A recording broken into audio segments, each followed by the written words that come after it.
Who am I? Well, that's an interesting question. And I believe if a person will start to study that and look for the answer, they'll find it. See, I think we live simultaneously on three planes of understanding. We're spiritual creatures, we have an intellect, and we live in physical bodies. Okay. But because we lack awareness or understanding of who we are, we're totally locked into a physical world, and we let things outside of us control us. 95% of the population are reacting to life. They're not really living at all. Don't waste your damn life. And then you think, well, why would people be resistant to that message? It's like, well, you really want to wake up and figure out that you're wasting half your life? And you know, when people do that kind of wasting, they actually hate it. It's like, so it's painful. It's painful to recognize that. I believe that all of us came here with something. All of us showed up to give something, and that nobody's going to give that service that you have to give. No one's going to produce your product. No one's going to write your book. No one's going to open your academy. No one's going to begin to create your daycare with a special curriculum to help to cultivate the high self-esteem in our children. That's your idea. And if you don't bring your idea out here, when you die, all of us will suffer because we've been deprived of your genius because you allowed butt to keep you in the bleachers and not pursuing your greatness. You take it to your grave with you. And that's what most people do. Our imagination, there's a power flowing into our consciousness. And through our imagination, we build the image of what we want. This is the dream. I see what I want. And I've got this beautiful dream. I impress it upon the subconscious, and it turns into a desire. So you don't get what you want, you get what you desire. Waddell's pointed out the science of getting rich. The desire is the effort of the unexpressed possibility within, seeking expression without, through your action. Well, that desire is expressed through the instrument of the body because it changes the vibration of the body's in. The vibration causes you to act, and the action sets up an attraction. And it's the action-attraction that alters the results. You may not be able to do all you find out. I understand that. You may not be able to do all you find out, but you should find out all you can do. See, you don't want to wind up at the end of your life and discover that you've lived only 1/10 of it. And the other 9/10 went down the drain. Not for lack of opportunity, for lack of information. If you fall down 100 times in a day, what does it matter? For a committed man, there is no such thing as failure. If you fall down 100 times, 100 lessons to be learned. If you commit yourself like this to creating what you really care for, now your mind gets organized. Once your mind gets organized, the way you think is the way you feel, your emotion will get organized. Once your thought and emotion is organized, your energies will get organized in the same direction. Once your thought, emotion and energies are organized, your very body will get organized. Once all these four are organized in one direction, your ability to create and manifest what you want is phenomenal. You are the creator in many ways.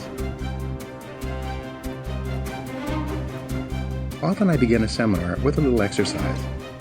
I ask the audience, how many people here would like to double their incomes? Almost everyone smiles and raises their hands.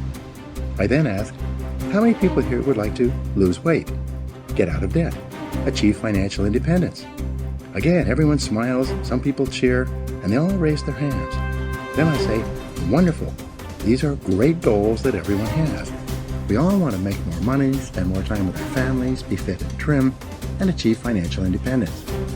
Not only do we all want the same things, but we all know what we have to do to achieve them. And we all intend to do those things sometime. But before we get started, we decide that we need to take a little vacation to a wonderful fantasy place called Someday I'll. We say that, someday I'll read that book. Someday I'll start that exercise program. Someday I'll upgrade my skills and earn more money. Someday I'll get my finances under control and get out of debt. Someday I'll do all the things that I know I need to do to achieve all my goals. Someday.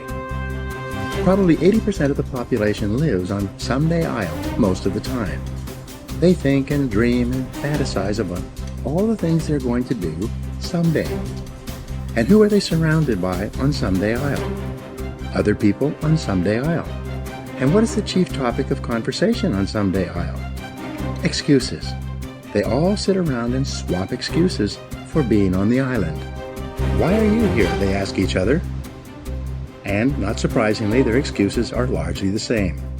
I didn't have a happy childhood. I didn't get a good education. I don't have any money. My boss is really critical. My marriage is no good. No one appreciates me. Or, the economy is terrible. They have come down with the disease of excusitis, which is invariably fatal to success. They all have good intentions, but as everyone knows, the road to hell is paved with good intentions. The first rule of success is simple. Vote yourself off the island. No more excuses. Do it or don't do it, but don't make excuses. Stop using your incredible brain to think up elaborate rationalizations and justifications for not taking action. Do something, do anything. Get on with it. Repeat to yourself, if it's to be, it's up to me. Losers make excuses. Winners make progress. Now, how can you tell if your favorite excuse is valid or not? It's simple. Look around and ask, is there anyone else who has my same excuse who is successful anyway? When you ask this question, if you're honest, you'll have to admit that there are thousands and even millions of people who've had it far worse than you, who have gone on to do wonderful things with their lives. And what thousands and millions of other people have done, you can do as well, if you try. It's been said that if people put as much energy into achieving their goal as they spend making up excuses for failure, they would actually surprise themselves. But first, you have to vote yourself off the island. Here's how to really cash in on this year. Number one, get serious. Life is serious. We call it life or death. Somebody asked me one time if I had a good description of life. I said, yes, I think I've got a good one. Life is the struggle to keep death at a respectable distance. Right? Death seems to want to move in prematurely. If you want to live a good, long, flourishing life, you got to push back. You can't just give in. You got to push back. And we're dealing with some serious matters here.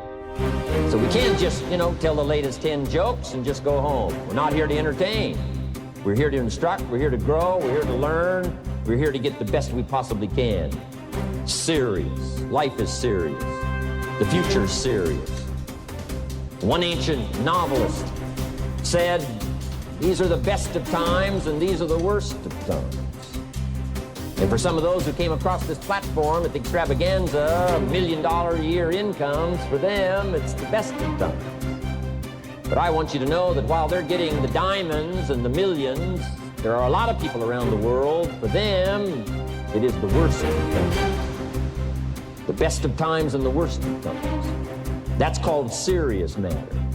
How come such a difference from those who can reach such incredible heights and those who haven't yet found the answers for their life and their health and their future? We just have to ponder that and let that give us a note of seriousness, a note of seriousness. It's serious whether you win or lose. It's serious whether you succeed or fail. It's serious whether you've got a good future carved out for yourself or you do not have. These are serious matters. Matters of the heart are serious.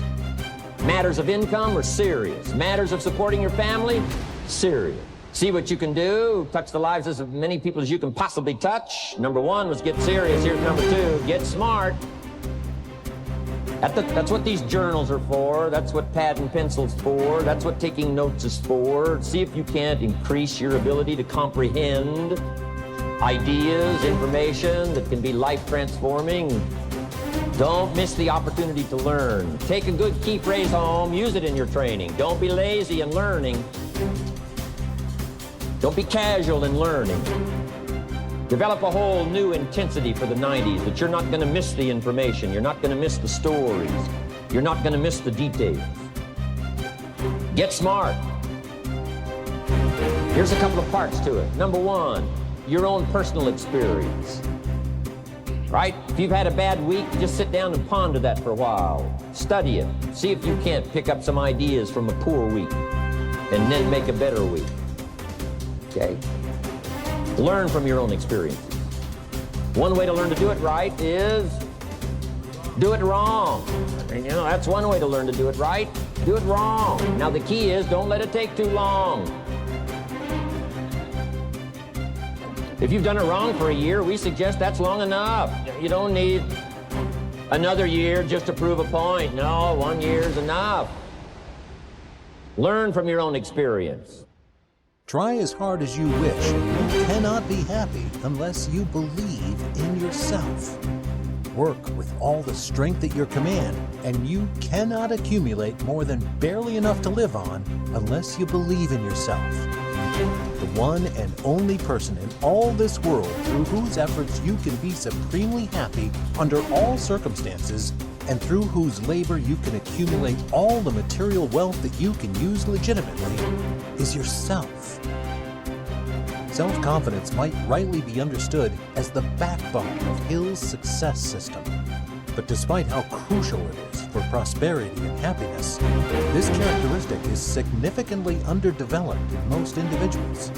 The majority of human beings in today's world move through life aimlessly and dejectedly, casting their eyes on the ground rather than up and ahead to the financial, spiritual, and emotional riches they could claim.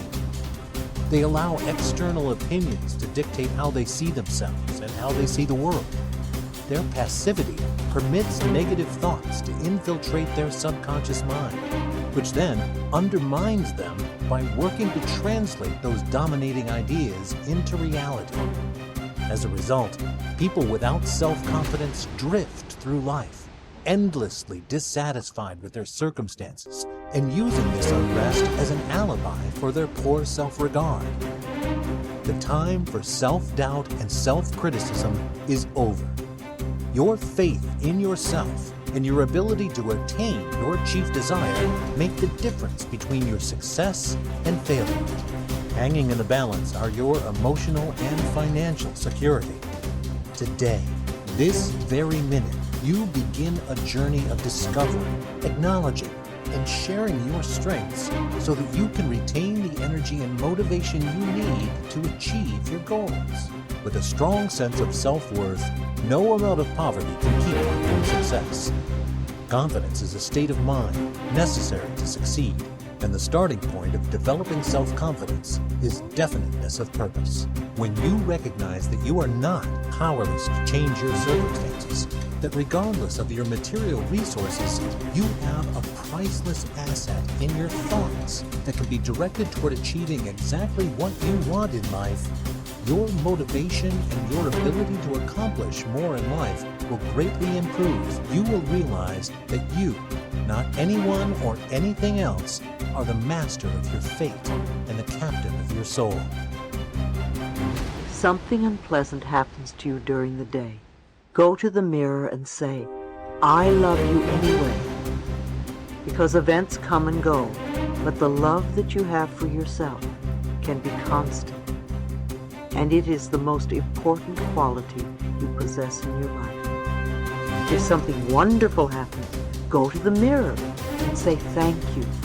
Acknowledge yourself for creating this wonderful experience. You can forgive in the mirror too. Forgive yourself and forgive others. You can talk to other people in the mirror, especially when you're afraid to talk to them in person.